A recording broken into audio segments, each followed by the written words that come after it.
Mapatutunayan daw ba talagang si Kristo ay tao? Batay sa Biblia? Opo.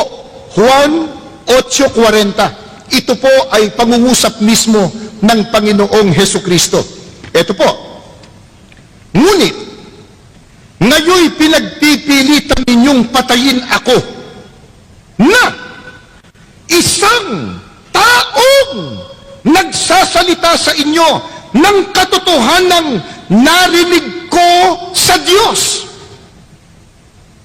Siguro naman, kumbaga, sa kasabihan nga nila, tapos na boxing dapat dito Kasi si Kristo po mismo nagsasalita Ano sabi niya?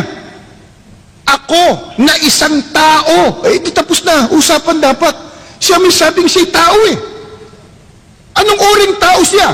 Na isang taong nagsasalita sa inyo ng katotohanan na aking narinig sa Diyos. Kasama sa katotohanan, yung sinabi niya na siya'y tao. Ba't po magagalit yung iba pag sinabi po namin si Kristo'y tao? Sa likas na kalagayan, siya may sabi. Ayan, sabay-sabay po natin napanood ang video ng ating mga kaibigan. Alam niyo po yung talata nila putol Hindi po kumpleto yun. Ilalagay ko po sa screen. Sa bandang dulo po nun ay, ito'y hindi ginawa sa akin ni Abraham. Ang ibig sabihin po ng Panginoong Jesucristo, nagkita po sila ni Abraham. Hindi nga lang siya ibig patayin ni Abraham. So ibig sabihin, Diyos po siya. Kasi nauna pa siya kay Abraham.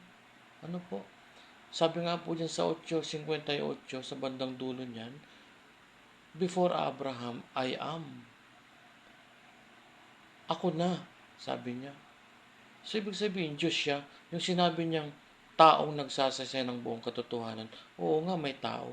Pero yung katotohanan, Diyos pa din po yun. Kasi yung mga tao sinungaling. Diyos lang ang katotohanan. Katunayan pa rin po siya na siya'y Diyos. Ibig sabihin po niya, siya'y Diyos. Kasi siya yung katotohanan. Lalo na rin po yung sinabi niyang, ito'y hindi ginawa sa akin ni Abraham. Alam niyo mga kaibigan, kumpletuhin niyo yung mga talata niyo. Kaso strategy niyo yan Pero kagaya namin, hindi niyo kami maililigaw. Kasi alam namin, unawain ang Biblia.